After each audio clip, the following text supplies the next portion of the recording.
So thank you again for coming tonight, and good evening, and welcome to the District of Columbia Awards for Excellence in Historic Preservation. My name is Rebecca Miller, and I'm the Executive Director of DCPL. We are Washington, D.C.'s citywide nonprofit dedicated to the preservation, protection, and enhancement of the historic and culturally significant built resources of our nation's capital. This is a city which has more than 670,000 residents call home. DCPL has been celebrating its 50th anniversary over the past year. The organization was founded in 1971 to advocate for the preservation of the old post office on Pennsylvania Avenue that was slated for demolition. Through that success and thousands of others across the city, DCPL's members can be proud of the role historic preservation has played in shaping the character of our city today. Tonight, we are excited to recognize projects that wonderfully demonstrate how historic preservation can be used as both to revive landmark structures and also highlight the built heritage that helps define the unique character of Washington, D.C. We will honor a foundation, one with a steadfast commitment to ensuring the integrity of its historic buildings, a project that restored remnants of a long-gone emergency call system while educating the public on the history of the neighborhood. We have a passionate community leaders whose meticulous and steadfast work day after day has protected many historic buildings in their neighborhood, and an accomplished advocate who has devoted more than a half a century to protecting historic resources within her neighborhood and citywide. Tonight's awards highlight how historic preservation has proven to be an effective tool for a wide range of public goals, including economic development, heritage tourism, business incubation, sustainable development, neighborhood stabilization, job creation, and the promotion of the arts and culture. This program is generously hosted by the Daughters of the American Revolution. They've now hosted us here for nearly a decade. And it's funded through a grant from Humanities DC, and we're very thankful for their continued support of our efforts. Please also join me in thanking DCPL's top sponsors for the event. It's the DC Commission on Arts and Humanities, Denton's, Douglas Development Corporation, Antunovich Associates, Atlantic Refinishing and Restoration, Beyer Blender Bell Architects and Planners, EHT Traceries, KCE Structural Engineers, the Mark Andrich Fund, Faye Armstrong, Carol Ayton, BKV Group DC, Bonstra Hairsign Architects, Clark Construction Group, Constigli Construction Company, Eric Colbert and Associates, Evergreen Architectural Arts, Flat Architecture, Quinn Evans Architects, Roadside Development, ZDS Architects and Interiors. It is only with the help of generous sponsors like these that I just named, plus many others listed in the program, that DCPL is able to offer events like tonight's awards free of charge to the wider DC community. Please take some time after tonight's event to view the full list of sponsors in the awards program and visit the websites of those sponsors to see the fantastic work many of them are doing to preserve the historic resources of Washington, D.C. I'd also like you to join me in thanking the awards jury. This diverse group of architects, planners, historians, and neighborhood leaders volunteered their time to select the honorees this evening. They are Eileen Fuchs from the National Building Museum, B. Hernandez, president of Historic Anacostia Preservation Society, Amania Price from the DC Historic Preservation Office, Joseph Taylor, who is a board member of the DC Preservation League and a member of our Project Review Committee, and Ashley Wilson, the Graham Gund architect for the National Trust for Historic Preservation. And with that, we are going to get started with the awards. So for design and construction, I am pleased to present the awards for design and construction. Reviewing projects like these is one of the most important activities carried out by both DCPL and, more importantly, the DC Historic Preservation Office and the Historic Preservation Review Board to ensure sound preservation practices are carried out. These first four projects all had good bones and quality teams who respected these buildings and were committed to breathing new life into these important landmarks. Congratulations to the awardees.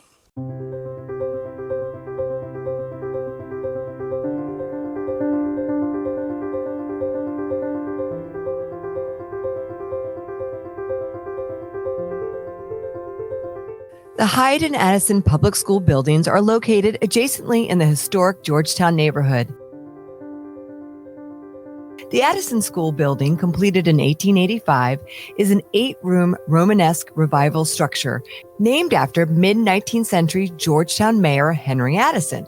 This square in Georgetown has really, ever since the mid-19th century, been the public school area, elementary school area, servicing the neighborhood of Georgetown. And as the population of Georgetown kind of grew towards the turn of the century, they built the third building, the Hyde School, which is to the south of the square, in 1907. That building was the very typical pinwheel 4-classroom on each floor, one of the few DC public schools to be designed by Arthur B. Heaton, who was a significant rising architect. The Hyde Building has been a public elementary school since its construction. Addison, however, was vacant for nearly 2 decades in the 1940s and 50s, and then operated as a mental health center. In 2004, the DC Public Schools reopened the building as a school. With a growing student population, DC Public Schools decided to combine these buildings into one school by adding an additional 30,000 square feet. To do this, a new building would act as a connector between the historic structures. So we thought that one of the characters would be to create a shape that is not going to compete. So if you see that really boxes the other 2 buildings. So we said, okay, let's create another box.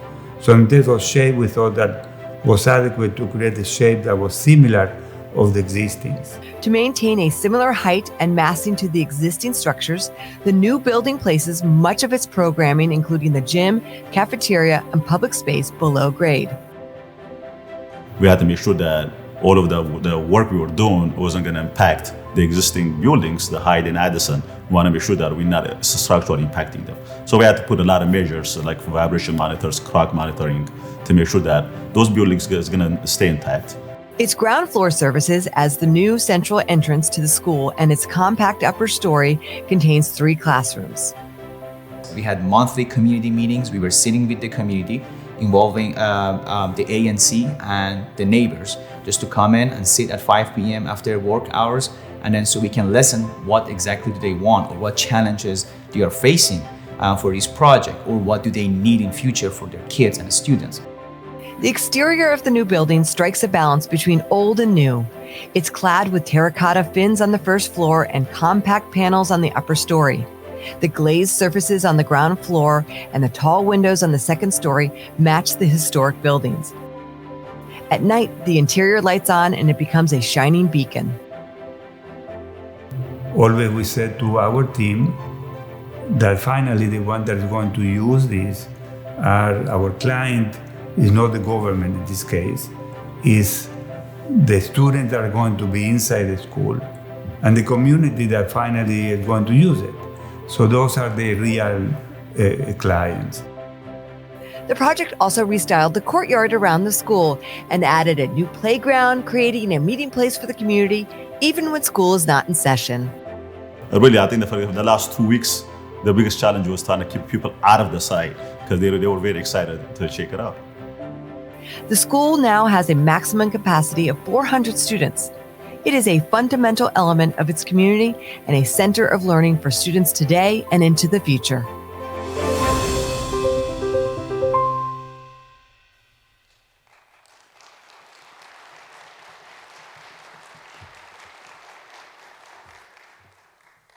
And if those from the team would like to join us on stage, thank you.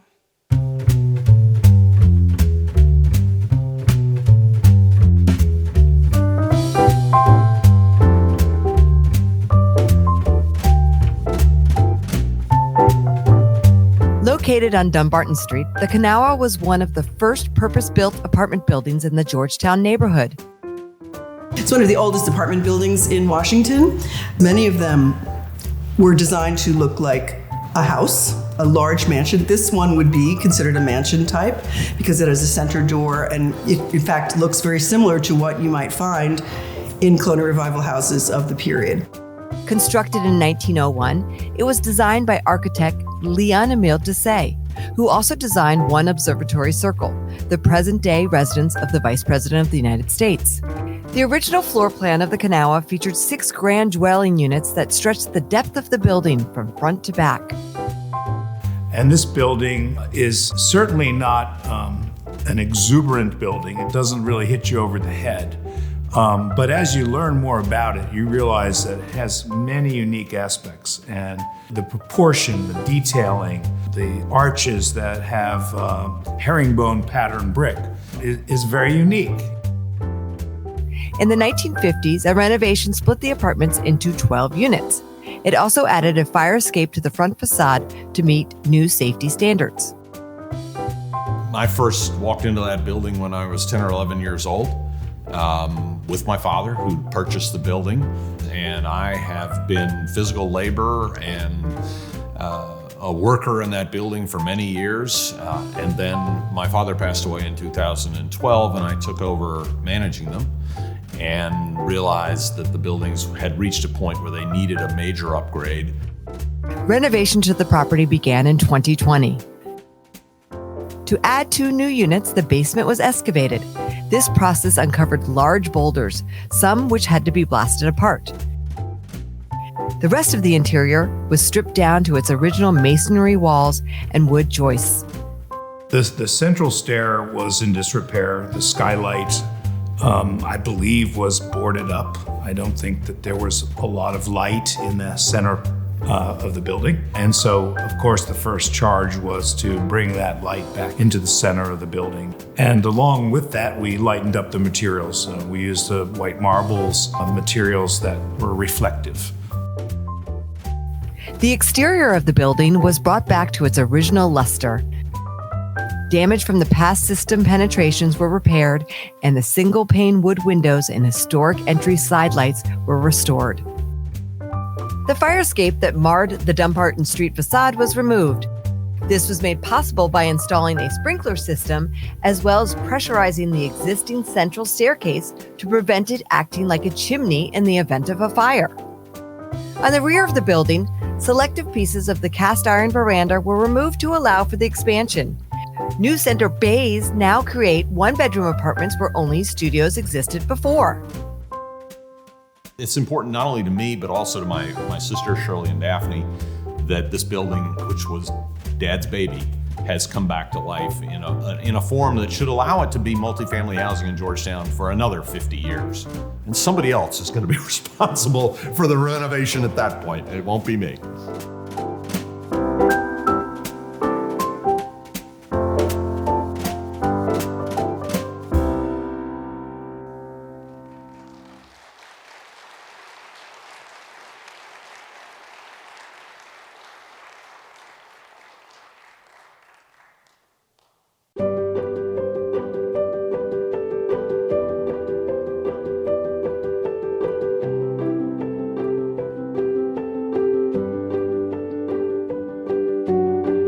Located on the west campus of the former St. Elizabeth's Hospital, the Gothic Revival Center building is the earliest and most significant structure on the grounds. Opened in 1855, it originally served as the hospital's main patient treatment and administrative building and housed the superintendent's office. Pioneering mental health activist Dorothea Dix was influential in securing funding for the original hospital from the federal government.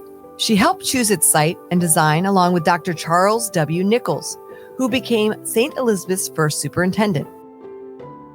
Thomas U. Walter, the fourth architect of the Capitol building, was the center building's architect. After more than 100 years serving patients, the center building was abandoned when the hospital functions were moved to the East Campus. The building languished until 2008, when the site was selected as the consolidated headquarters for the Department of Homeland Security. So this project was a combination of restoration, rehabilitation, reconstruction, new construction, all of the elements that we talk about when we talk about the types of ways to approach putting old buildings back into use again. It really was a combination of all of those factors. DHS thus became the first cabinet-level federal agency to locate east of the Anacostia River in Ward 8. The exterior looked to be in very good condition or fairly good condition.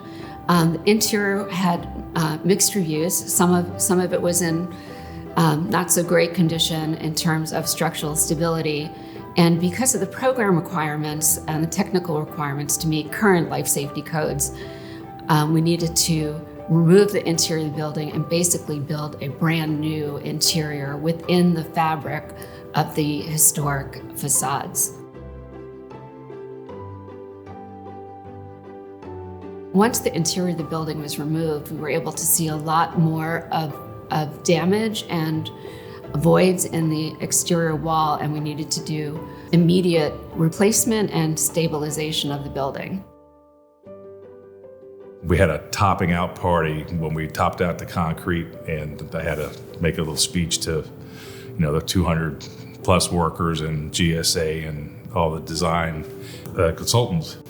And it was just, then I just turned around and I said, look at this building. How can we not, feel lucky to have the opportunity to do something like this? Interior historic spaces were refurbished with replicated arches, trim, woodwork, and crown molding. The superintendent's suite, which overlooks the porte cochere and ceremonial entrance, was restored and now houses executive-level DHS staff. With bracing, underpinning, repairs, cleaning, and repainting, the brick and stone exterior was comprehensively restored. There was over 1,300 windows. The documenting, the surveying, and identifying the condition of the existing sashes and frames was really it took months at the beginning, of the project. Preparing the old frames, we put new pulleys, new weights, new ropes with the weights. And that went on for a year easily. And then we brought the sashes back, put them in, and then there was a whole nother element to that because they were putting storm windows in front of those on the inside. Wasn't as huge of an undertaking as the masonry was, but it was very, very close. A new secure staff and visitor entrance was created at the east end of the step-back linear building using Building 8, which was originally a separate structure. Here, a historically inappropriate infill connector was removed and replaced with a compatible contemporary connection. Wooden porches were reconstructed throughout, including that on Building 8 East entry. Historic dimensions, material, and profile were replicated, with a discrete added ADA-compliant ramp to comply with current accessibility codes. The main corridor connecting the secure staff and visitor entrance to the ceremonial entrance of the primary tower now contains replicated original details, such as the wood floors, millwork, and doors. On the west side of the building, an addition was needed to accommodate 400 additional personnel. A 3-story glass connector now links this 9,700 square foot annex to the original historic structure. It has a base of rusticated brick masonry and is clad with glass and terracotta panels that echo the color and texture of the campus's historic fabric. There's so much that can be said about the campus, so much that can be conveyed about social history, medical history, architectural history, the history of the District of Columbia for sure. All of that is embodied in the National Historic Landmark, both sides, both the west side and the east side of the campuses. The rehabilitation of the center building on St. Elizabeth's campus preserves a historically significant structure as a modern workplace for future generations.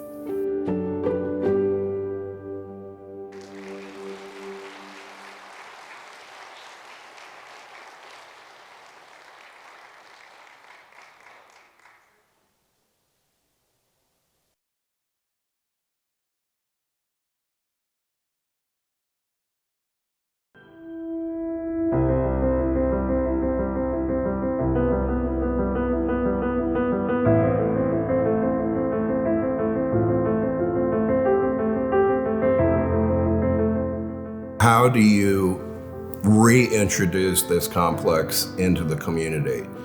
If it weren't there, if the buildings were not there, then the memory is erased with it. And this is the memory of generations of residents that worked here, and of patients too. Located on the east campus of the St. Elizabeth's Hospital, the continuous treatment complex was built between 1933 and 1943. Composed of 7 interconnected buildings, its panopticon design mimicked common prison layouts, segregating patients from the outside world. It was in stark contrast to the original light-filled hospital on the West Campus, built a century before to care for the mentally ill. The East Campus really reflects this evolution of treatment for mentally ill, but they also were very scientific about it. They approached the treatment of mentally ill in a very scientific manner. And so it's really quite interesting that all those buildings sort of reflect that evolution of treatment. In 1987, the ownership of the East Campus was transferred to the District of Columbia.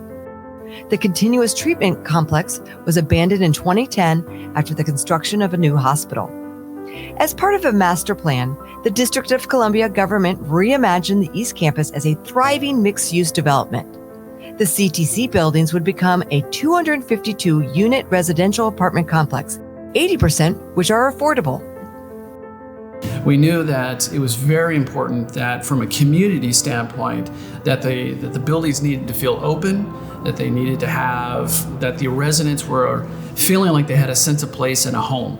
And the first thing we needed to do was sort of break down the architecture that created this fortress-like and secure aspect to it, and start to think about how we can create these entry portals and additions that were contributing to the historic architecture, but also created a sense of identity and location and address for the residents that were going to be in the building. The newly fully glazed entry pavilions were installed to open up the once restrictive entrances. The corridors that connected the dormitories to the central cafeteria were opened and repurposed to become light-filled breezeways. 2 of the corridors were adopted for residential amenities, including a fitness room, mail rooms, co-working spaces, and lounges.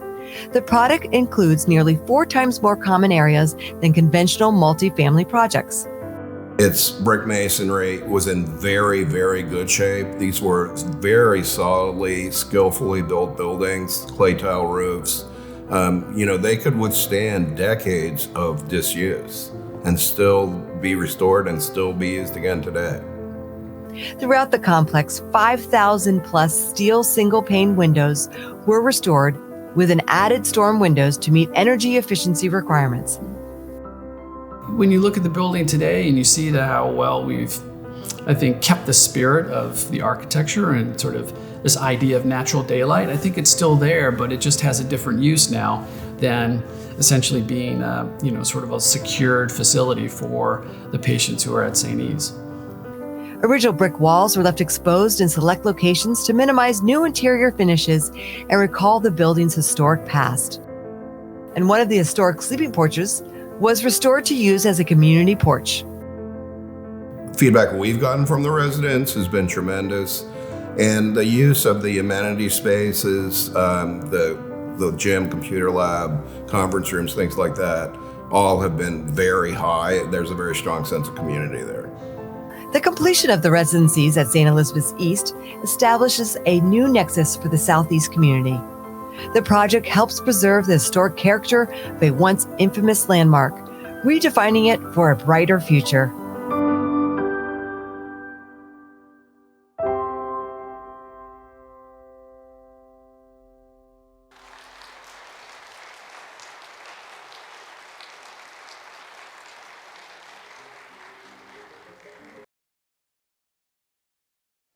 Thank you for bearing with us as we get our sea legs back to public events that are in person. So, just getting back used to this again. And we wanted to make sure we had enough space out in the audience for everybody. You could see the screen, which is why it's a little more tight up here than usual. So far we've had some great projects that have come through. Let's give them another round of applause, please.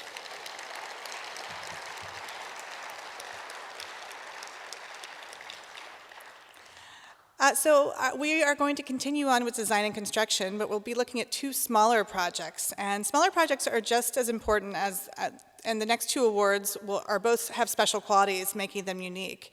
One is a garden at the Washington National Cathedral, and also we have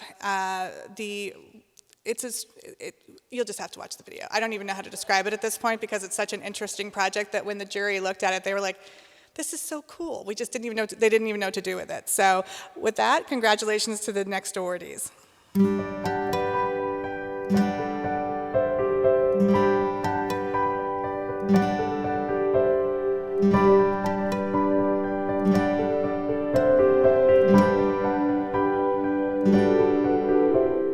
Situated in the shadows of the towering neo-Gothic National Cathedral, the original Garth Garden was a mid-century landscape that linked the walkways on the cathedral grounds. The original garden was designed by landscape architect Meade Palmer. Artist George Tsutakawa designed the large fountain centered with a bronze sculpture. The fountain and the garth were dedicated in 1969. In 2009, the National Cathedral decided to reimagine the garden, adding a space for the interment of cremated remains. In August of 2011, we had a 5.8 magnitude earthquake that essentially made the space that would become All Souls Memorial Garden and the Cathedral Garth unsafe to walk through. So the space was cordoned off. It was a hard hat zone until 2019. We were able to then refocus towards the building out of All Souls Memorial Garden and the Garth as we know it today. In 2018, with repairs to the building completed, the renovation finally began. We saw it as a preservation project. What could we do to actually hang on to, most of the key aspects of Meade's work, but it inevitably would be changed because of the new use that was being requested. The project created 2 new site walls to help define the space. One, a low granite wall, echoes the radius of the existing fountain. The other, made of rough fieldstone, retains the new burial mound. So you have these 2 walls in opposition, and by inserting those 2 elements in this fairly small space, you really could witness the balance of 2 very distinctly different elements. The realm of the dead, which is the sacred burial mound, and then the courtyard of the living, the fountain courtyard. You can kind of understand at a glance, what is going on. Along the granite wall are bronze bars engraved with the names of the dead. The simple attachment system ensures the bars remain stable and, most importantly, replicable for next century's burials. We designed these markers that can cap a memorial wall in a very kind of intentional way that can be removed from the wall, engraved, and then reinstalled. It can be removed, the spouse's name can be engraved and then reinstalled. And it became something so tangible, it just made a lot of sense to us that it was something you could hold, that it could be passed off to somebody else. And it really is a representation of the individual. By respecting the original design, the newly imagined space now creates 2 distinct spheres: the more communal and lively fountain space and the peaceful repose of the burial ground. The public can now use the space night or day for respite and meditation away from the busy world.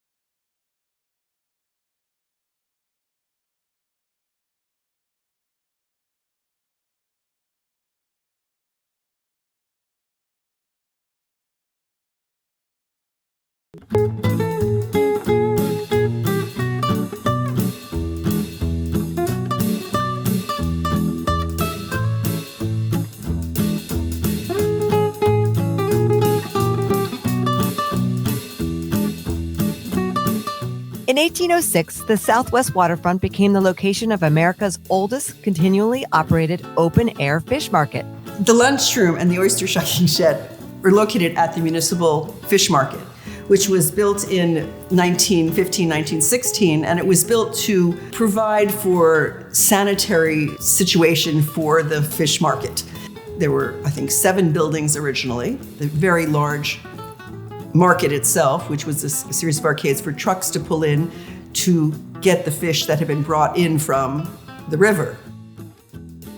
the market's lunchroom building and adjacent oyster shucking shed were designed by DC's municipal architect, Snowden Ashford.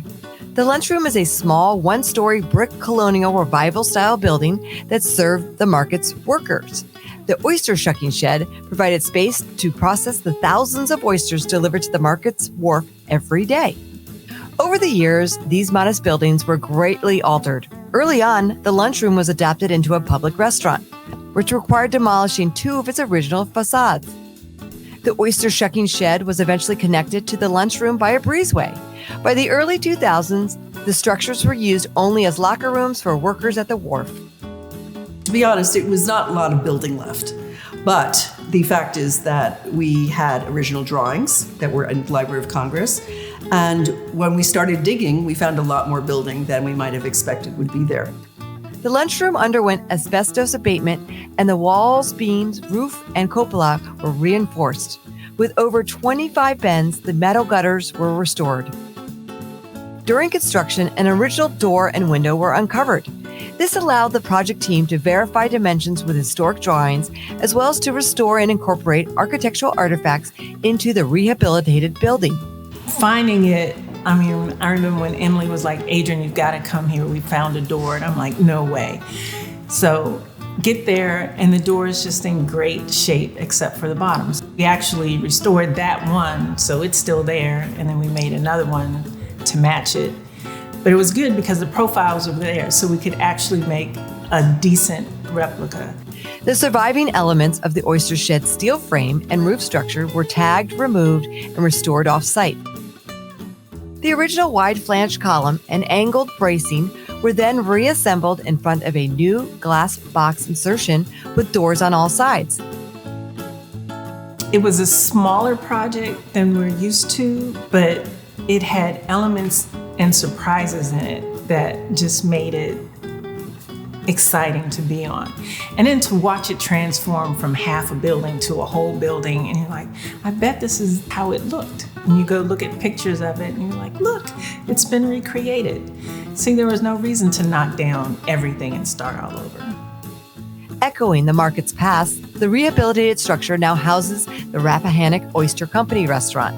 To everybody's credit, I think it does a pretty good job of capturing not just the history of that building and what was there up until the building was built, but also, tying back to the history of the fish market as a place today. And it's an institution that I think we've done a pretty admirable job as a team of ensuring that it's going to be here for the next generation.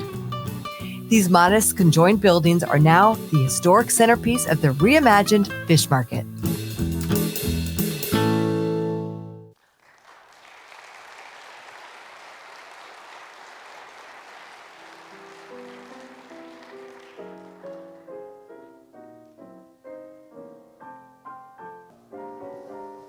Let's give our awardees another round of applause, please.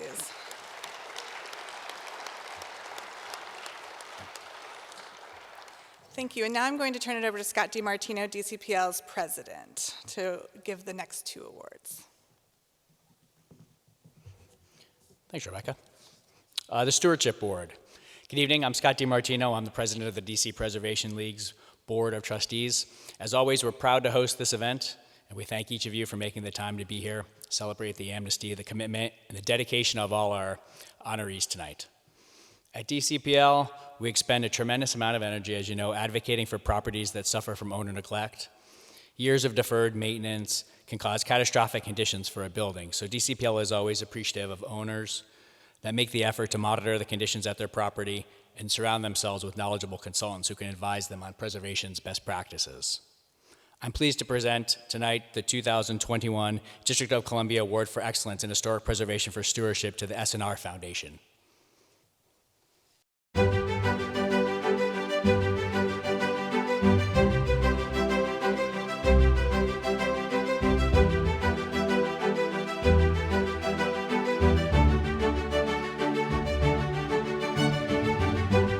In 2000, Dr. Sochiko Kuno and Dr. Ruji Ueno, co-founders of Sucampo Pharmaceutical, established the S&R Foundation to support artists, scientists, and socially focused entrepreneurs. In the spring of 2011, Drs. Kuno and Ueno purchased the Evermay Estate, located on 28th Street in Georgetown. Built by real estate speculator Samuel Davidson in 1801, this federal-style mansion on a 3.5-acre plot is among Georgetown's most handsome, historic, and expensive properties. Dr. Kuno, who is passionate about historic preservation, just felt we can maintain this house. We can bring it back to, to its true beauty. And it's a way to give back to the community. And how are we going to give back to the community now that we've bought it? Well, we're going to preserve it. The new owners commissioned an architect and an interior designer to restore, refurbish, and refurnish the house as headquarters for the S&R Foundation. It was like I fell in love with Evermay. So I think that is a beautiful 3-layered garden with colorful flowers blooming in all seasons. Felt like history had come back to life. And I wanted to breathe new air into it and leave it for our generation and the generation to come. It's an important part of the historical and cultural fabric of Georgetown. And I'm so pleased to see what the S&R Foundation has done with it, both in terms of its care and preservation, but also what they've been doing with it programmatically. Later that fall, Drs. Kunos and Uenos purchased the Halcyon House, another Georgetown historic property, for $11 million. Built by the first Secretary of the Navy, Benjamin Stoddard, in 1787, this 30,000 square foot house boasts gardens designed by Pierre Lefont, planner of the Federal City. The S&R Foundation has established a technology incubator on the property. So my hypothesis is once people are sharing a time and space in a place like Evermay or Halcyon House, could be creating the innovation or I think courageous idea. That hypothesis is proving to be, I think, some sort of success for us. In 2015, the S&R Foundation added the Fillmore School, located on 35th Street, to its portfolio. Built in 1893 to serve the neighborhood known as Burleith, the school had most recently been owned by the Corcoran School of Art and the George Washington University. The S&R Foundation renovated the 24,000 square foot building to create a state-of-the-art, multidisciplinary arts laboratory, which was operated with the technology incubator by the nonprofit Halcyon through 2021. The S&R Foundation is currently assessing new functions for the former school. Historic preservation, especially in communities like Georgetown, is extremely important to tie together the story of the past, the current, and the future. And we are so thankful to S&R Foundation for doing that for us and for keeping these buildings so beautiful and for continuing a very long and important Georgetown story. Under the stewardship of the S&R Foundation, the Evermay Estate, Halcyon House, and Fillmore School have begun new chapters as historic landmarks with new functions for a rapidly evolving world.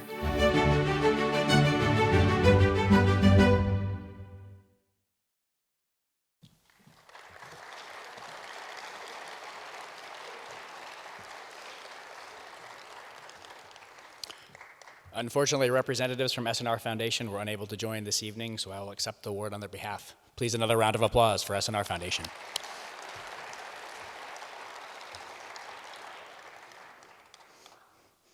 Community outreach and education. Community outreach is essential to any preservation program.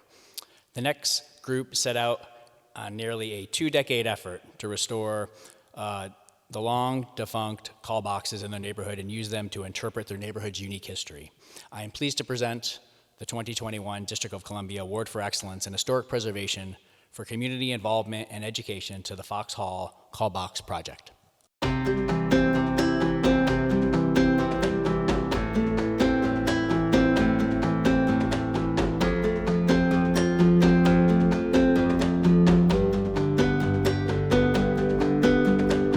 Long before cell phones and two-way radios, call boxes connected neighborhoods to emergency services. Installed in the 1920s, these vestiges of an earlier era can still be seen today throughout the city. police call boxes that require a key to open were used by officers on patrol. Fire alarm call boxes allowed the public to summon aid by opening the box door and pulling the lever. In the 70s, they were decommissioned, and the 911 service took over that function. And so since the 70s, these have just been kind of sitting and degrading. Foxhall Village, located in Northwest DC west of Georgetown, is named for Henry Foxhall, owner of a nearby cannon foundry in the early 19th century. Constructed between 1925 and 1935, the neighborhood is characterized by its Tudor Revival style architecture.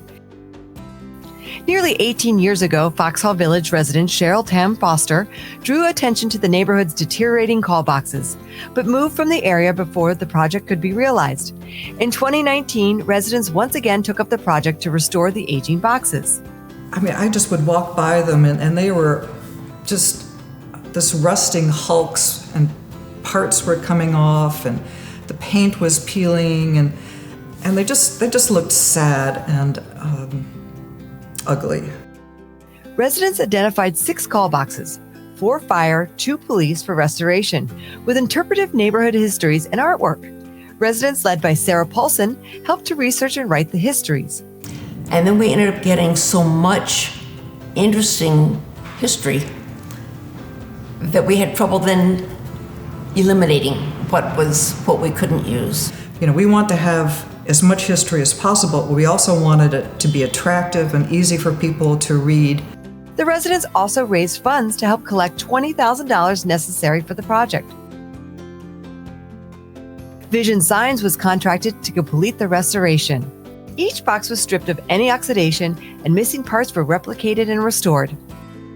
The fact that these were old and in tough condition was one major factor, but also that you couldn't just, run to Home Depot and grab a replacement part.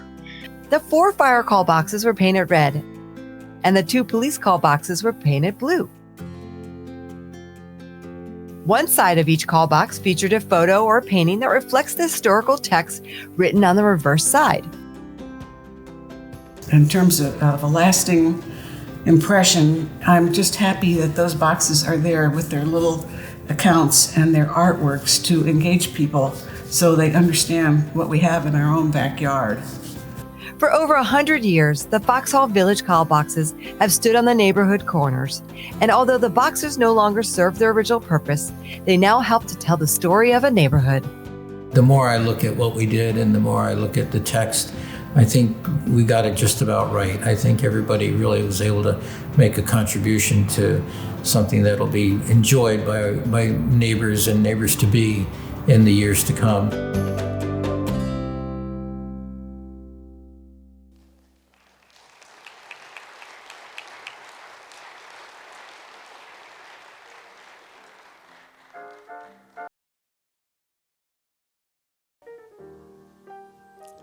And now I'd like to welcome Marnique Heath, Chair of the Historic Preservation Review Board.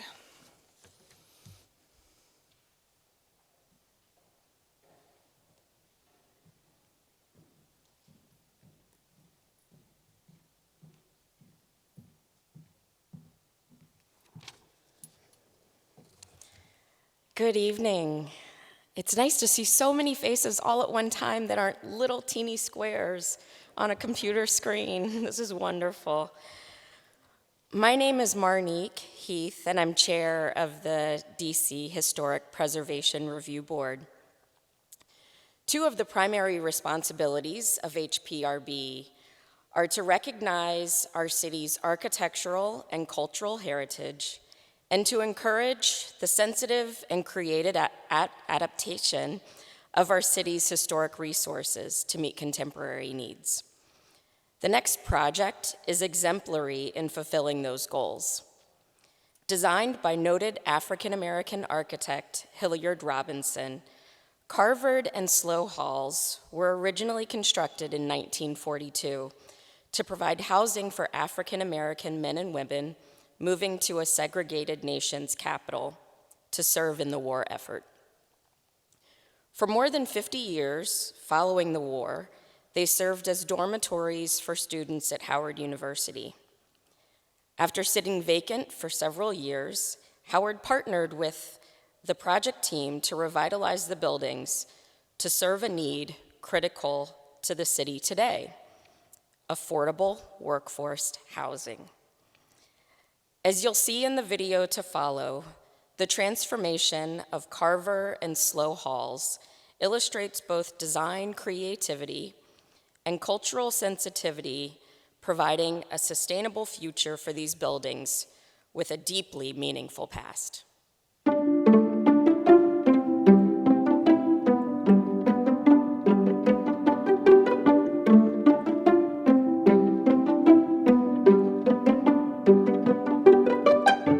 Being able to preserve existing buildings that people regard as landmarks for themselves and their families and their communities, and be able to adaptively reuse them, is a victory, we believe, not just for us, not just for the design team and the contractors and the consultants, but for the entire community.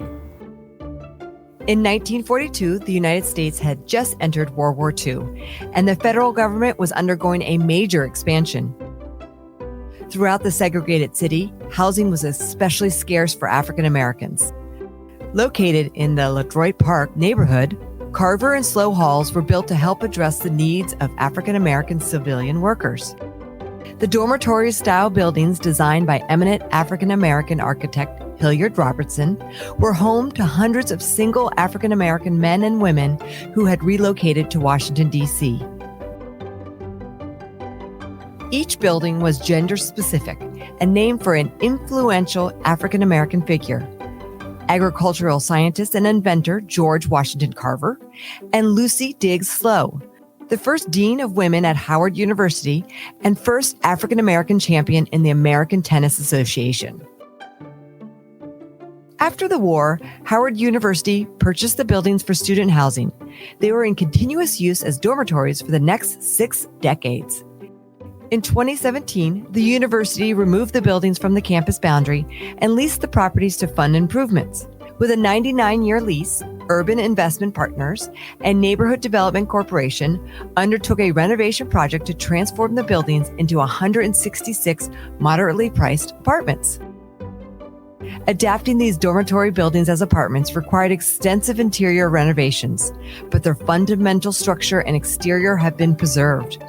With buildings that have histories like these and a change of use like these both did, it's a matter of discovery sometimes.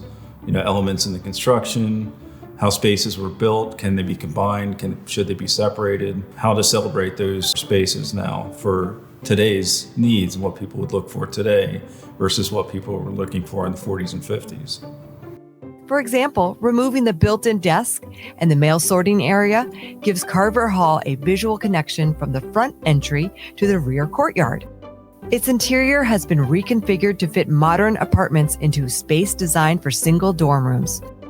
The hallway now transitions across the column line to allow for extra space.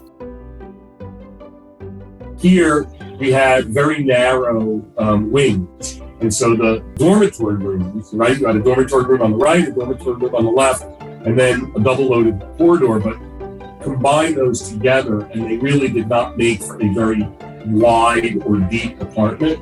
These units are sort of pressed against the exterior walls, and they tend to be very long and narrow. And that, sort of creates layout challenges, but, nothing that's insurmountable. Slow's Hall 9 different elevations on the ground floor presented other challenges. A series of ramps and other modifications simplified these differences with only the need for a single 2-sided elevator to comply with modern accessibility standards. By incorporating utility spaces, the dorm units in the Figure 8 building were reconfigured into light-filled modern apartments. The stair tower, which blocked the view to the courtyard, was redesigned with a curved wall on one side and a concierge desk on the other. As a new chapter begins for Carver and Slow halls, the preservation of these buildings memorializes African American achievement in the face of racism and discrimination. A whole new diverse generation will help contribute to the future history of Washington. Historical buildings have value. They have character. Character comes with age. I know. And that's the other side of it, is you're building something different. I'm pleased to present the HPRB Chairs Award for Excellence in Design and Construction to the team who recently completed the rehabilitation of Carver and Slow Halls.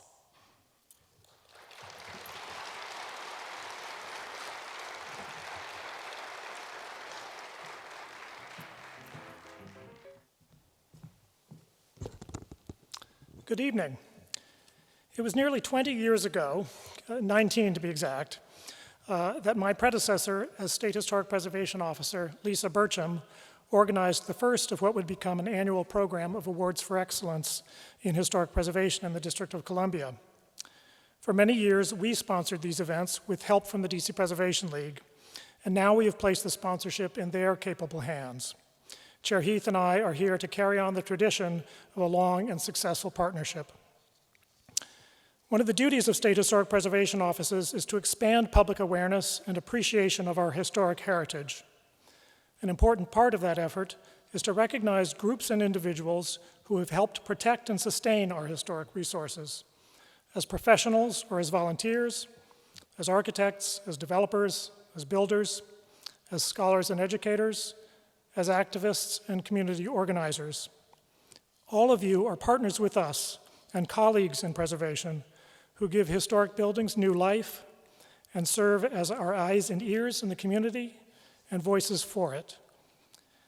You are the essential allies in advancing the work of preservation that government programs and mandates alone cannot accomplish. This year, the SHPO Award honors two women who have served their community and the goals of participatory historic preservation exceptionally well.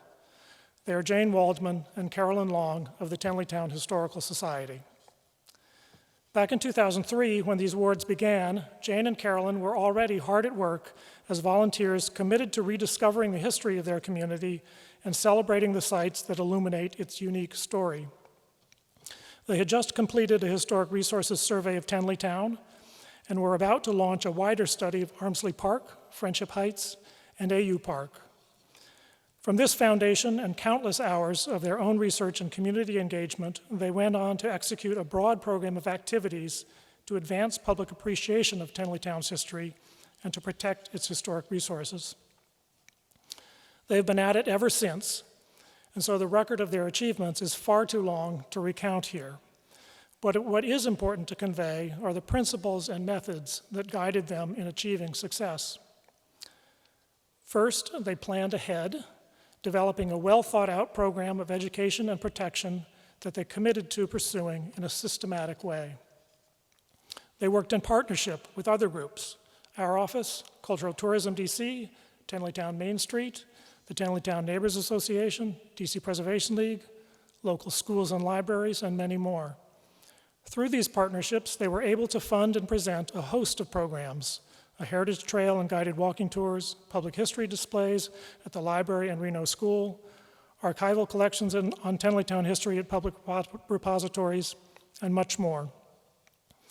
They engaged with the public at every step, making their preservation goals clear on their website, participating in open public discussion, seeking consensus and support from property owners, and standing up to skeptics when necessary.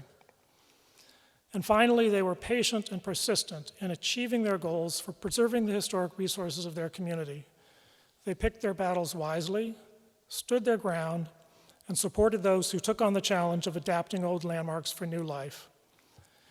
These guiding principles have brought impressive success, not least through more than 24 successful nominations for Historic Landmark and Historic District designation over the past 2 decades, a remarkable number for a tiny community organization and second only to the citywide DC Preservation League. Under Jane and Carolyn's leadership, the Tenleytown Historical Society has given us a textbook example of how neighborhood residents can come together to expand appreciation of local history and use historic preservation as a powerful planning tool to help shape a better future for their community.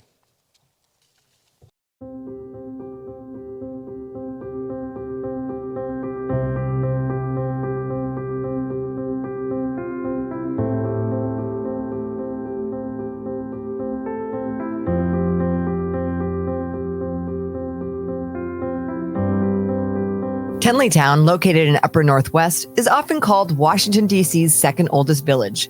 In 1791, a survey recorded John Tenally's Tavern, where River Road crossed the route of today's Wisconsin Avenue. Under the leadership of Jane Waldman and Carolyn Long, the Tenleytown Historical Society has preserved the many layers of this neighborhood's history. The real impetus for the nominations was the survey we did of Tenleytown buildings in 2003, and that produced a list of sites that were good candidates for listing. And we looked at the list and said, okay, this is a good thing to do. The Tenleytown Historical Society has prepared successful landmark nominations for over a dozen neighborhood buildings, including the Jesse Reno School, the Methodist Cemetery, and the North Webster Chappell House. Jane and I and our other DHS board members have figured out which of the old buildings that are left need to be landmarked, and we've done it. We have very seldom had one of our nominations turned down by the Historic Preservation Review Board. The Society secures landmark designation through research, careful evaluation, and consultation with owners and community stakeholders. Jane and Carolyn have had a really consequential impact on the Tenleytown neighborhood and preservation and sort of recognition of the history of Tenleytown. If you look at a map of our historic neighborhoods, Tenleytown probably has the most landmarks designated than any other area in the city. Tenleytown's African American community has a long and rich heritage. In 2015, the Historical Society oversaw the creation of an exhibit on the history of Reno City, a post-Civil War African American community, and the Reno School that served it. The exhibit was installed in the landmark Reno School building on the Deal Middle School grounds. In 2010, the Tenleytown Historical Society worked with the DC Cultural Tourism, the Tenleytown Neighbors Association, and others to create the Tenleytown Heritage Trail. To create a heritage trail required some neighborhood leaders to organize the neighborhood. It was their job to show us at Cultural Tourism DC that the neighborhood wanted this heritage trail. And Jane and Carolyn were just terrific at doing that job. So not only were they great at organizing the neighborhood, but they knew the history themselves. This self-guided walking tour features a path of 19 signs outlining neighborhood history. The Historical Society regularly leads walking tours for the public and offers numerous programs for its members and community residents. I think they have helped the neighborhood grow very vibrantly while preserving the beauty of our homes, our landscape, our green space. In 2020, Carolyn, an artist and author, published an extensive history of the Tenleytown neighborhood, Armsley Park, on its centennial. I know that they do so much that I don't even think about. And when I talked to Jane about it, she said, she just does things. She doesn't keep track of what she did. She just does them. So it's hard to reach back and remember all the wonderful things they've done, but they have done a lot of wonderful things. Jane and Carolyn's devotion to preserving the history of Tenleytown has profoundly benefited the neighborhood. Their perseverance, volunteer leadership, and community outreach have preserved not just Tenleytown's history, but a sense of place, leaving the city as well as the community richer.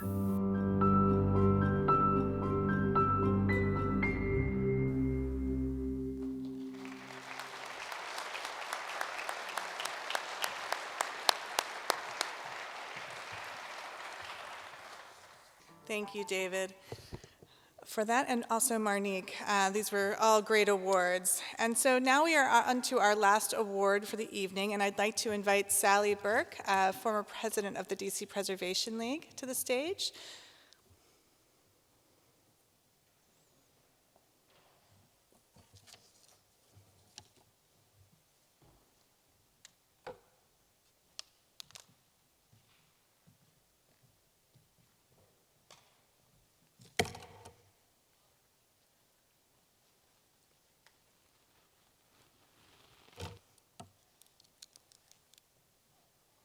Everybody's taller than me.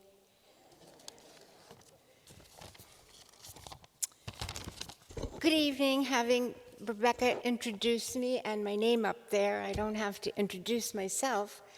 But I'll tell you that I am a 3 decades plus preservation activist in Washington, and I'm very honored to have the privilege of introducing another preservation activist who's been at it even longer than I have. I'm not sure when and where we met, but we both think it was at least 3 decades ago. I'm having trouble reading this. Sorry. She's been involved in so many organizations, oodles more than I have, that it could have been almost anywhere that we met. But it seems most likely that it was at a Committee of 100 meeting, and as a result, we've been involved together with dozens of citywide preservation issues. Undoubtedly, the most important, the Threat to the Height of Buildings Act, which we defeated 8 years ago, but keeps rearing its ugly head. Perhaps we met at a monthly meeting of the Association of Oldest Inhabitants.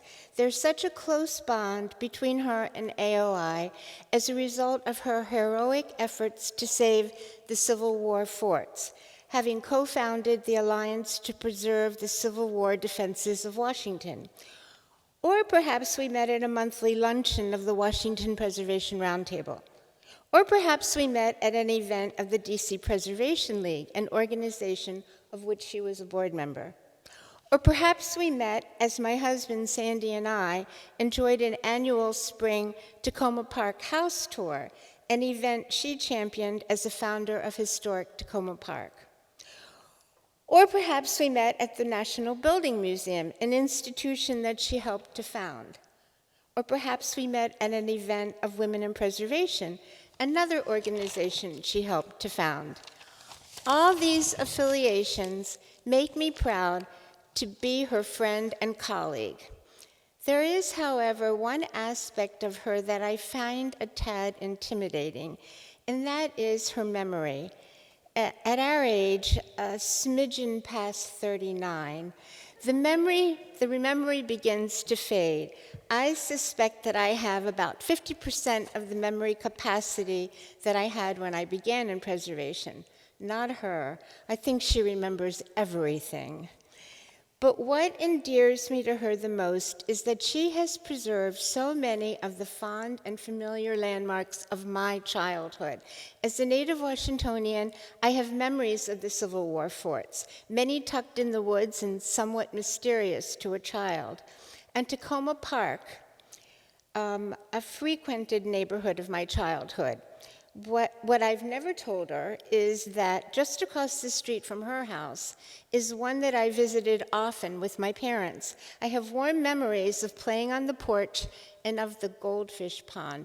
Loretta, you'll have to tell me if the goldfish pond is still there, but I don't think so. The last time I was in Tacoma Park, that house was not in good condition, and sadly, I think the goldfish have lost their home. So I turned my back on it, and I revel in the view of the house across the street, which is both spectacular and cozy at the same time. It's her house. Of all her preservation efforts, I'm grateful to her most for preserving the best house in Tacoma Park, possibly the best house in Washington, D.C., 7124 Piney Branch Road Northwest. Go have a look at it. Designed in 1905 by leading Washington architect Appleton P. Clark, who was responsible, among dozens of works of art, for the design of Engine Company 21, one of the two in Lanier Heights, one of the two most exciting firehouses in Washington. I love visiting her house and look forward to many more opportunities. And in an effort to ensure that, it is my pleasure to introduce the recipient of the 2021 DC Award for Lifetime Achievement in Historic Preservation, Loretta Newman.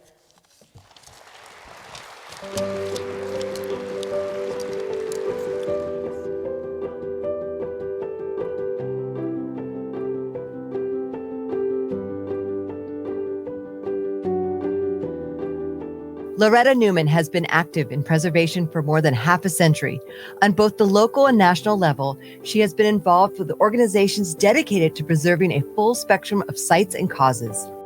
Somebody just says to you, Loretta is working on something, or Loretta wants to talk to you about something, everybody knows who that is. It's Loretta Newman, and she is just that dedicated, and there's so many different causes that she's been involved in, and so many organizations that she's either helped found or been a part of also. Born and raised in Oklahoma, Loretta attended Oklahoma State University studying English. After college, she moved east to Washington, D.C., eventually landing a job with the National Park Service in 1969 as a writer and editor. It opened my eyes. There was a lot going on at the time in the city. The Southwest urban renewal was going on. I was saddened when I saw that they had taken out all these old buildings to put in this new stuff. And something in me struck a chord, and I don't know, I didn't know enough to be able, I certainly wasn't old enough or in a position to do anything about it. In 1973, Loretta joined the staff of Congressman John F. Seiberlin of Ohio, a member of the House Interior Committee that oversees the Department of Interior and the National Park Service. Here, Loretta worked on legislation concerning the Pennsylvania Avenue Development Corporation and the establishment of the Historic Preservation Fund. The Pennsylvania Avenue Development Corporation came under the Parks Subcommittee. And I got to know all of the issues dealing with, what the planning was about, and I was appalled that I thought they were going to come in and save all these wonderful historic buildings along Pennsylvania Avenue. And instead, their planning was to wipe most of them out. They weren't saving very much. They were not even planning to save the Willard Hotel. That's how bad it was. And I took that on, and I went to Congressman Seiberlin, and I said, this is terrible. We've got to do something. And we worked hard to save the Willard Hotel. And it took a lot. It really was not an easy task. While working for the National Park Subcommittee, she drafted the bill that became the National Historic Preservation Act Amendments of 1980. It provided new tools to fund and protect historic properties around the nation. We just have to take care of these places. People used to give up too easy. They would see something was in bad shape and say, oh God, you can't say that. Oh, there's a lot you can do with old buildings and fix them up without mutilating them. She also created the provision that established the National Building Museum within the Pension Building, assuring this historic landmark's preservation and continued use. I would say that Loretta is hands down the most energetic person that I know. I mean, she is indefatigable. She works all the time. She works from morning until late at night. She works on weekends. She works on vacations. She's got an enormous amount of energy. And combining with the energy, she always has a smile on her face. She is the best humored person that I know. She's a pleasure to work with. And I just love that woman. Loretta moved to Tacoma in early 1970s and brought her passion for preservation to the neighborhood. In 1976, she helped spark community input to plans for the development around the proposed Tacoma Metro Station. In 1979, she co-founded Historic Tacoma, Inc., and worked to get the heart of the Tacoma neighborhood designated as a historic district.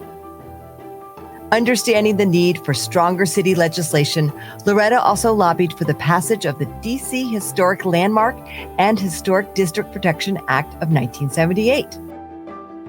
And that she's made the people of the neighborhood, people like me, people like my neighbors that I grew up with and their children, feel like we really are a part of the running of the city. We're really a part of the government. I have never felt that way before. I never felt that way before her. The successful struggle to save the Tacoma Theater exemplifies Loretta's unwavering perseverance in the cause of preservation. For more than 40 years, she has turned back threats to this historic venue, helping found the Tacoma Theater Arts Project and co-founding the Tacoma Theater Conservancy. The theater now houses medical offices for Children's National Medical Center. She's extremely tenacious, if you want to know a quality. She does not give up.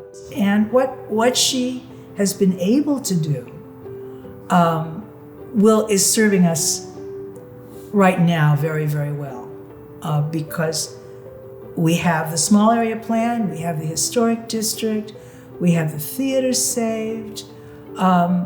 We have a lot that I don't think we would have had. I really don't. Another of Loretta's passions is the Civil War defenses of Washington. This ring of fortifications protected the nation's capital throughout the war, but especially during the Battle of Fort Stevens in July 1864. In 2008, Loretta helped create the Alliance to Preserve the Civil War Defenses of Washington. Through the Alliance, she has initiated many tours and commemorative events to educate the public about the local history of the war. Loretta is a mainstay of many national and local preservation organizations. For over 40 years, she has been an active member of the Committee of 100 on the Federal City. She has also served on the D.C. Preservation League Board of Trustees and the D.C. Historic Districts Coalition, as well as other coalitions, councils, and associations. I am a joiner. If you look on my bio, you'll see there's all these organizations I'm either a member of or I formed. I've probably created more new organizations than most anybody. I know that if you could get more people together and work together on something, you can accomplish more than just trying to do it yourself. And plus, I find it enjoyable. Plus, I get to make new friends. And that's what's happened over the years. Loretta Newman continues to be a pillar of national and local preservation efforts. Her contributions have been essential to historic preservation's growth and success as a civil movement. It can truthfully be said that Washington would have a different appearance without her.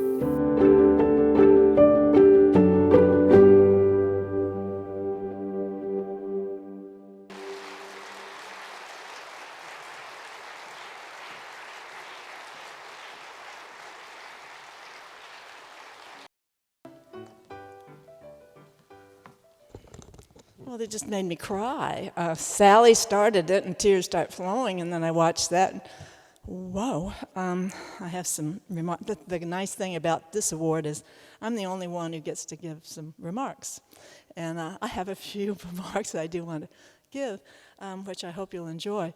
But boy, I have to control myself here. I am proud and overwhelmed to get this award.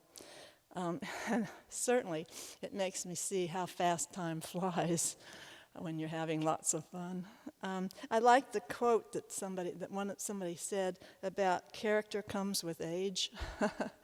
I'm getting old. In fact, I'm old enough that there are properties on could be on the National Register now that were built, during my lifetime. So 50 years old is all that is required, and I'm certainly older than that. I can't begin my remarks without thanking, Tersh and Bob Peck and Sarah Green and Carol Olivia Haran for all they said in that wonderful video. I really appreciate it. And I also want to thank Jason Hornick, who produced it. He does a fabulous job every year, and I have to say, I was more nervous about seeing the film than I was about having to give a few remarks. Which I will give, but I might skip a few things because some things were already said here that I don't even need to mention. But I do want to say a few things I feel are important. Seeing these stories and the photos in that video remind me of something my father, Mark L. Newman, a brilliant lawyer, used to say about success. It isn't what you know, it's who you know. And I used to rebut him. I said, no, it's what you know. Well, now I realize it's both, who and what, combined with good luck. And I've had good fortune to have lots of that. Success is also greatly helped by being at the right place at the right time and with the right people. Tonight, I want to recognize some people who have helped me along the way. I first want to thank my dear husband, Daniel Smith, for his help for nearly 2 decades. He has himself led an amazing life, from serving in the Korean War and diving into a raging river to save a man's life, to the fearlessly working on civil rights in the 1960s in the South, and then starting a new federal medical program at NIH in the 1970s, and much, much more. Of special note, and some of you know this, but I'm sure most of you probably don't, Dan is probably, he's African American. He's probably the last person alive who is the son of someone born into slavery during the Civil War. His father was born in 1863 and was 70 years old when Dan was born. Dan is living proof that, and my politics are going to show here, Dan is living proof that, despite what some Republican leaders are saying, slavery in this country was not that long ago. Unfortunately, for medical reasons, Dan could not be here tonight. But he is set to be featured tomorrow morning on CBS morning show, the morning when they do 7 to 9. Well, at 8:40 a.m., or around then, the producer told me, a taped program that he did a couple weeks ago is going to be on it. It's for Black History Month, and it's about the fact that he is the son of a slave. So I hope you'll watch it. Preparing for tonight, I looked up the names of previous Life Achievement awardees. All of them I've known, and most I've had the good luck to know well. They're an eclectic mix of architects, architectural historians, authors, former HPRB members, lawyers, community activists, and an archaeologist, a professor, and even a developer. Many combined several of those roles. As for me, I consider myself a policy wonk, that's the what part of me, a writer, and an activist. I especially want to recognize some former lifetime awardees who are here tonight. I know Charles Robertson's here. Tersh Boasberg, I assume, is here. I knew he was planning to come. Sally Burke, of course, she was an awardee several years ago. And unfortunately, I understand Richard Longstreth, who received the award last year and was given it virtually instead of in this wonderful hall, could not come. But I hope I didn't miss anyone else, though, that got it and that's here.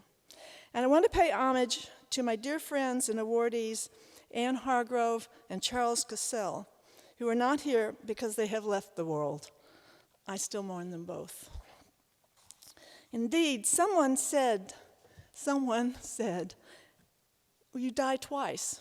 Once when you physically pass on, and the other when the last person speaks your name. Well, there are 3 other people who have physically died and whom I want to acknowledge and speak their names. I still owe them big debts of gratitude for what I have been able to accomplish in historic preservation.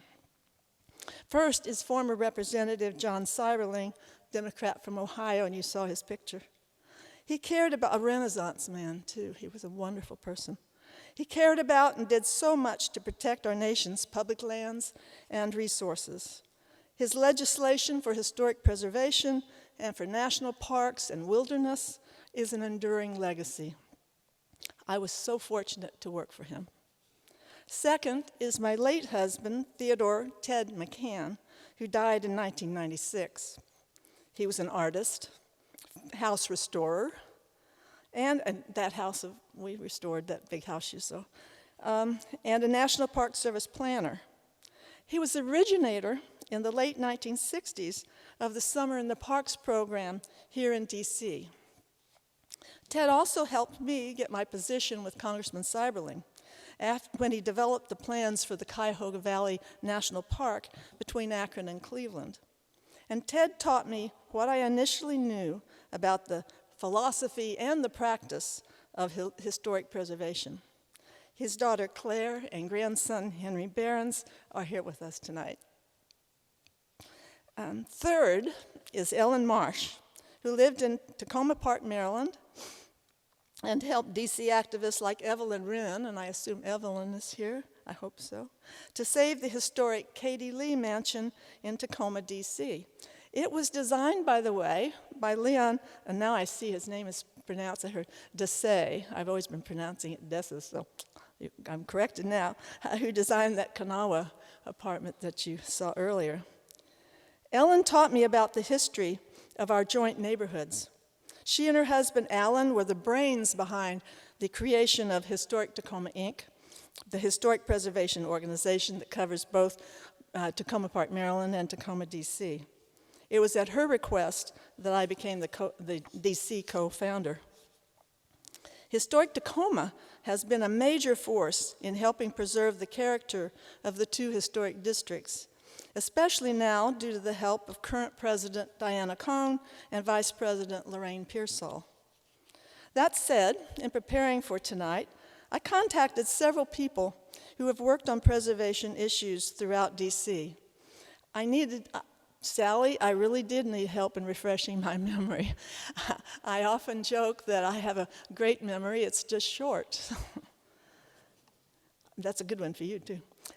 First, as a reminder, preservation in the United States really got its kickstart under President Lyndon Johnson with the National Historic Preservation Act of 1966. It created the Advisory Council on Historic Preservation, state historic preservation offices, and the National Register of Historic Places.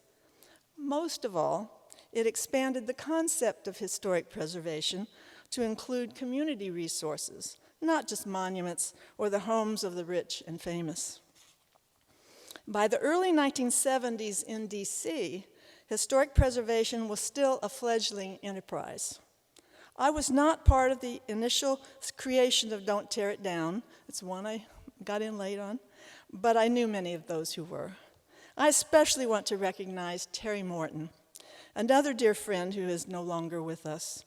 At the time, she worked for the National Trust for Historic Preservation and came up with the idea to use the old post office, then threatened with demolition, as the icon for preservationists to rally around for preserving all of DC's historic resources. That's what led to Don't Tear It Down and to the DC Historic Preservation Act. I've often said, however, that before 1979, when the new Preservation Act was enacted, there was Karen Gordon. In 1974, while just a sophomore at George Washington University, Karen became upset when she saw an announcement that the university was going to demolish the F Street Club, an historic 18th century mansion a few blocks from the White House.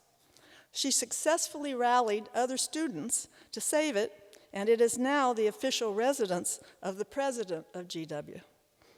After that, Karen and her network of friends relentlessly monitored the Zoning Commission and the DC Register for permit applications affecting historic buildings. In 1976, Karen tried to preserve a whole row of 19th century houses across from Pennsylvania Avenue. It's called Red Lion Row. She was partially successful. GW later saved the fronts of the houses, but demolished the backs for a monstrous 8-story modern building, becoming the first of its kind in DC.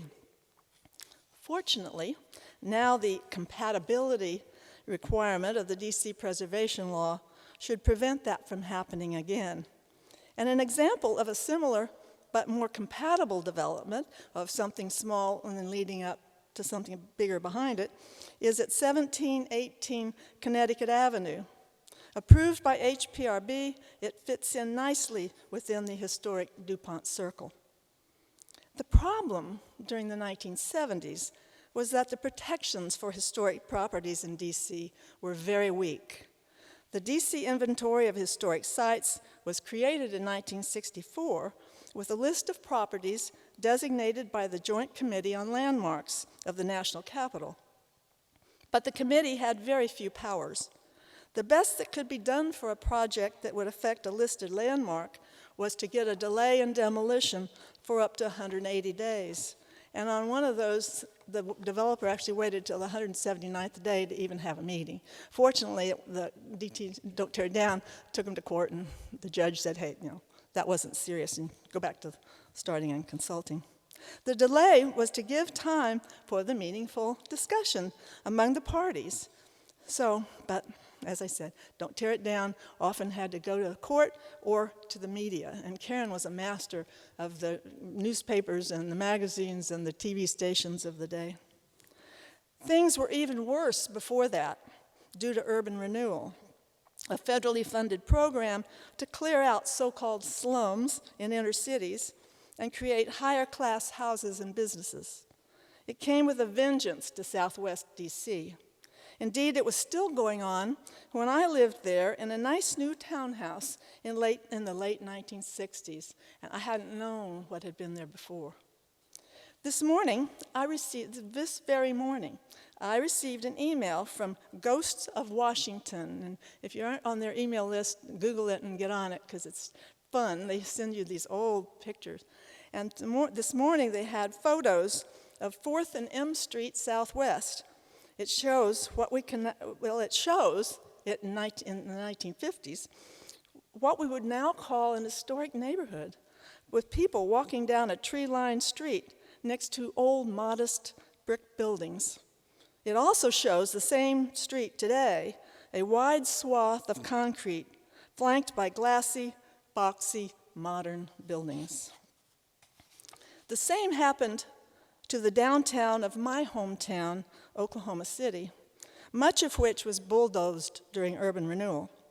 I recall my father lamenting the loss in 1968 of the Huckins Hotel, which had served as the first Capitol in Oklahoma City in 1910. And downtown Oklahoma City has still not recovered fully. Another preservation issue, and it was noted on here, involved the Pennsylvania Avenue Development Corporation, PADC. We sometimes called it the Pennsylvania Avenue Destruction Corporation. It was established by Congress in 1972 for redevelopment of the avenue between the Capitol and the White House. Leila Smith, then president of Don't Tear It Down, and I worked together to stop the worst of their plans. And as was noted, PADC originally called for demolishing many of the historic buildings. They targeted the Willard Hotel, and it was only saved by Congress with the help of Representative Seiberling, my boss, Bob Peck with Senator Moynihan, and Nellie Longsworth, president of Preservation Action, the national lobby group for historic preservation. Later, Leila Smith and David Bonderman, a lawyer, developed the DC Historic Preservation Act, which was enacted in 1979. It's actually called the Act of 78, so figure. It established the enforceable process that we now know to protect historic properties, including a more powerful Historic Preservation Review Board to replace the old Landmarks Committee. My role was just to lobby for its passage with members I knew on the DC Council. Over the years since then, the Act has shown its strength and resilience in dealing with a multitude of preservation programs and projects. We now have a city that has been able to grow while fostering and retaining the places that help to make DC's character, history, and charm. We still, however, have many issues facing historic preservation, both nationally and locally. I again consulted my preservation colleagues. Here are a few recommendations on what needs to be improved. 1, better enforcement. This was cited over and over. Not only the need for more physical inspections of illegal construction and compliance with HPRB stipulations, but also by the HPRB itself. In particular, HPRB needs to adhere more rigorously to the preservation law's requirement for compatibility. That is their foremost responsibility. Specifically, the law requires compatibility of alterations, new construction, and subdivisions. So HPRB must recognize that it can restrict what is done to an historic property beyond what zoning allows. Recently, this has not always been the case. In the Tacoma Historic District, HPRB approved huge apartment buildings on Maple and Vine Streets, a 100% of permission density per zoning. Nearly 400 units, more than 50 feet high with penthouse, they will loom over some of our most diminutive row houses and bungalows. The setback, street width, and sidewalks of this development are very narrow, the minimum permitted, like a canyon. HPRB's review did little to address compatibility and the negative impacts on the character and integrity of the Tacoma Historic District. By contrast, Now, I'm not totally against HPRB by any means. By contrast, almost a decade ago, HPRB did an excellent job of requiring multiple changes to the plans for the Gables Apartments, a major development in the Tacoma Historic District on Blair Road. In this case, the final design is compatible with the historic Watkins Apartments across the street, with high-quality materials, patterned brick, and a building that steps down to single-family homes. The Gables is often cited as the best new development in Tacoma. 2, more resources for the Historic Preservation Office. I'm sure that David would like that. Although we may disagree with them from time to time, the expertise of the professional staff is generally recognized as excellent. Their project reviews provide vital information and recommendations. New technological innovations have been extremely helpful, especially like the online postings of project drawings. Until several years ago, we had to rely on a developer to show us the drawings or go down to the HPO office to see them. But now we can go on the computer, and it's definitely an advantage. Moreover, more staff are needed as their volume of work has expanded greatly. HPO gets the bulk of its funding from the federal government, but it's not enough. The DC government needs to provide more resources, not only for the staff to administer programs, but also for grants, such as the Homeowner Grant Program that serves low and moderate income owners. 3, more public education. And I agree, David, your role is outreach too. As we grow older and more people move into DC, much more public outreach and education is needed. We need more brochures about DC history. We need more workshops to educate residents, business owners, and developers on the values and laws and regulations relating to historic preservation. Unfortunately, HPO lost a major person who handled much of this work. I understand she did it by contract, but she did it extremely well, and that's Patsy Fletcher. She's another person I still mourn, who died a few years ago. As far as I know, she has not been replaced. Several years ago, pre-COVID, Sarah Green and Naima Jefferson organized a preservation workshop at a local library. HPO declined to have someone speak at it, citing staff workload. Although initially aimed at Tacoma and Shepherd Park, 70 people came from all over DC, and many said how much they want and need this information. How can HPO or HPRB expect people to know and obey the law if they do not help educate them? 4, expand protections for parks and cultural landscapes. Under the purposes listed at the beginning, and I did reread the act before this so that I'd be up to date on it in memory, listed at the beginning of the DC Historic Preservation Act, number 1 includes for protection and enhancement landscape features of landmarks and districts. This is a too often overlooked feature of the Act. Yet it is important to save a building's context, its setting, as well as the structure itself.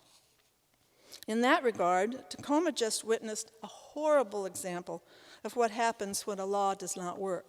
And in this case, probably 2 laws, one dealing with historic preservation, the other dealing with trees. A 19th century home on Cedar Street sits commandingly on a hill and is likely the oldest home in the Tacoma Historic District. Sold last year to a developer, it will be crowded and irreparably damaged by future construction of 2 new homes on the vacant lots on either side.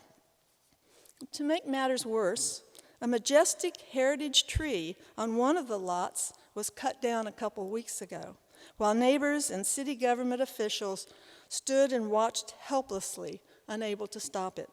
Even the police came out and said they couldn't stop it. The whole lot was later clear-cut, so everything else on it was gone. It has been reported that the owner, as again a developer, bought the lot for about $450,000, and now has it listed for sale for $775,000. Indeed, not every inch of grass should be developed. I remember a story, a delightful story, from Representative Seiberling, who had chaired his county's planning commission before he ran for Congress. He told me about his ride with the county engineer along a commercial street similar to Rockville Pike. It was totally consumed with development. But then he looked out on a beautiful hillside, thinking how nice it was to see some green space. The engineer caught his glaze and remarked, "Oh, we've been trying and trying for years to figure out what we could build there." Seiberling always said that with his head shaking. This raises another example from Tacoma. More than 20 years ago, WMATA advertised sale of land at the Tacoma Metro Station for a housing development. A huge fight ensued in the community from both DC and across the street in Tacoma Park, Maryland. This was before all the many new apartments were built surrounding the Metro, and we have them all over. Come out and see for yourself. Some DC residents at the time, and remember, all this development had not occurred then, just a couple of places. Some residents actually favored the development. I did not. It also spurred community-wide discussion about saving the green space that WMATA owns across from the entrance to the station, and we call it a park. WMATA refuses to do so. It was later cited, however, to be saved in our small area plan. Now we have learned that the development at the station may be coming up again. We certainly do not need it now, given all the massive developments around it that have already occurred and others still in the making. We should certainly not ruin the only remaining open green space in that part of the Tacoma Historic District with its substantial mature trees across from several beautiful old homes. Other wonderful parks and open spaces need our attention. A prime example is the McMillan Reservoir along North Capitol Street. It depresses me that the DC government is bent on developing it rather than creating the grand park that was envisioned by the Senate's McMillan Commission at the beginning of the 20th century. We do not have many more open spaces of that size left. I therefore especially appreciate the 18 Civil War defenses of Washington owned by the national parks. They ring the city and were built to protect the nation's capital, and you saw some on the video. Land was added by the Congress to them to create a link. They were going to have a ride around a parkway around connecting them all. And they bought all this land, and then fortunately the parkway was never built except one tiny segment of it. The Alliance to Preserve the Civil War Defenses of Washington, we need more help. The Park Service needs more help.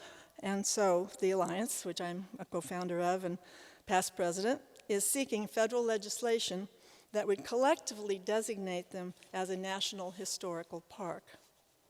Last but not least, I want to note that too often preservation gets blamed for stopping things rather than being seen as a vehicle for saving things or doing things. Many studies have shown how historic buildings can be used for affordable housing, sustainability, economic development, and job creation. A success story is the Tacoma Theater, which we fought so hard to preserve, and it was a bitter battle for several years.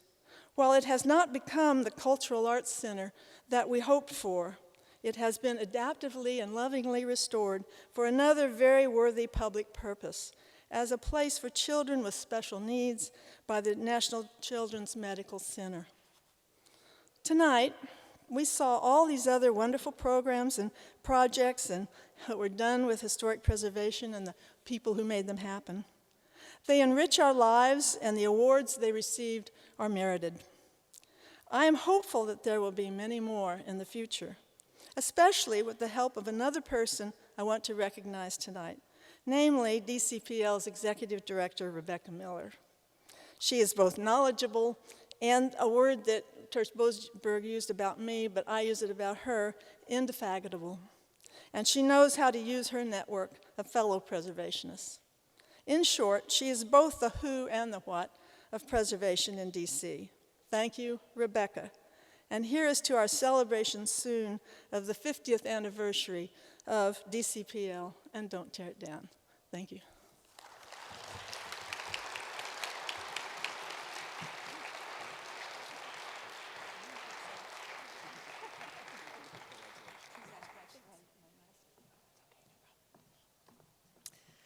Congratulations to you, Loretta, and thank you so much for all you've done for the city. And to all the awardees that have been showcased here tonight, thank you for all your diligence and your dedication to preserving the places and spaces that make our city unique. Before we wrap up, I just would like, as Loretta mentioned, last year we had to do these awards virtually, so I'd like to just take a moment to thank the 2020 awardees, and we could all give them a round of applause because they didn't get any last year.